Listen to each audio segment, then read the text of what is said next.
इंदू जी क्या हुआ आपको, सत्ता मिलते ही भूल गई बाप को। ये बातें देश के कवि उस समय के नागार्जुन ने कही थी और ये बातें उन्होंने जेल में जब इंदिरा गांधी ने उनको बंद कर दिया था तब ये बात कही थी।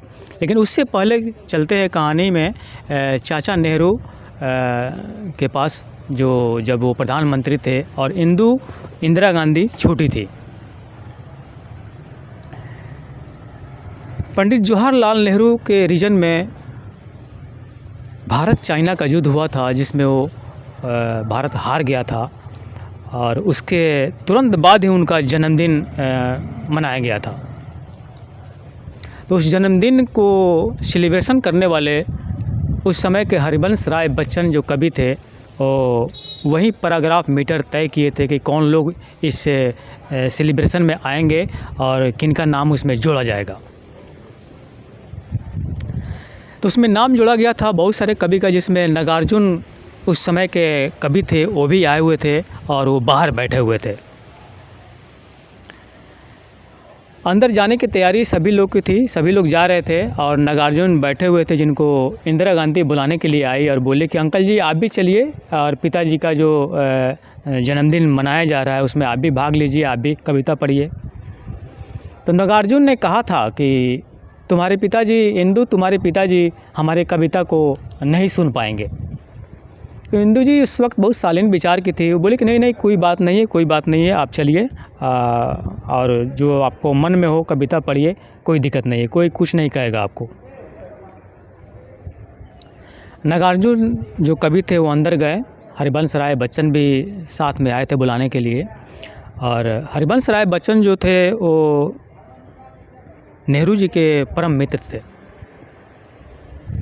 और दिल्ली में त्रिमूर्ति के जस्ट बगल में उनका भी अपना मकान था उस समय।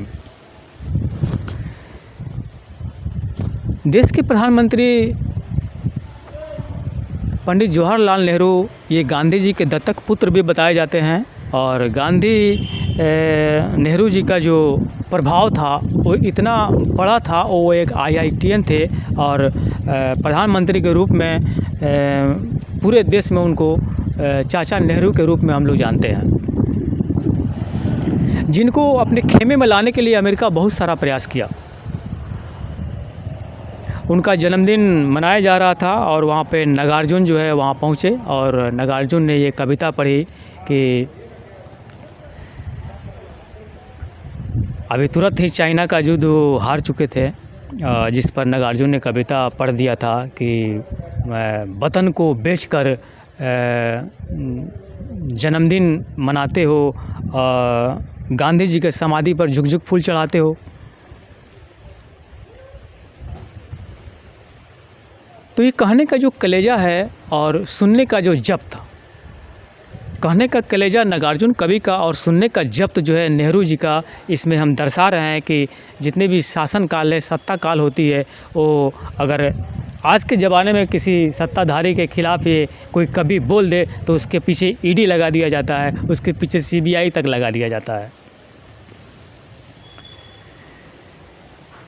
नेहरू जी प्रधानमंत्री बने, उसके बाद उनका मृत्यु हुआ और विरासत में उनके जो बेटी थी इंदिरा गांधी, उनको सत्ता मिली और इंदिरा गांधी जब सत्ता में आई तो उन्होंने आपातकाल लगा दिया और आपातकाल लगाने के बाद जितने भी लिस्टेड उनके नज़र में थे, उनमें ये नागार्जुन कवि भी थे, जिनको वो जेल में ठूस दिए। जेल से ही नागार्जुन उस कवि ने ये कविता पढ़ी थी कि इंदू जी क्या हुआ आपको, सत्ता मिलते ही भूल गई बाप को। तो कहने का जो है ये कलेजा और सुनने का जो जब्त नेहरू के पास था वो इंदिरा जी के पास नहीं था, जिन्होंने नागार्जुन को जेल में ठूस दिया। तो जिस हिसाब से सत्ता चलती है, जिस हिसाब से सत्ता का मनोभाव होता है, जो सत्ता मुंह से बोलती है वहीं उसका वाणी हो जाता है, वहीं लागू हो जाता है पूरे देश में। इसको हम दर्शा रहे हैं कि अगर आज के डेट में कोई सत्ताधारी के खिलाफ़ कोई बोल दे तो उसके पीछे ED लगा दिया जाएगा, CBI तक लगा दिया जाएगा। तो वैसा देश का माहौल भी नहीं रहा कि कभी कोई बात पढ़ दे और राजनेता कोई सुन ले। मैं Vipul Kumar, Star ABP news, Bihar, Bettiah.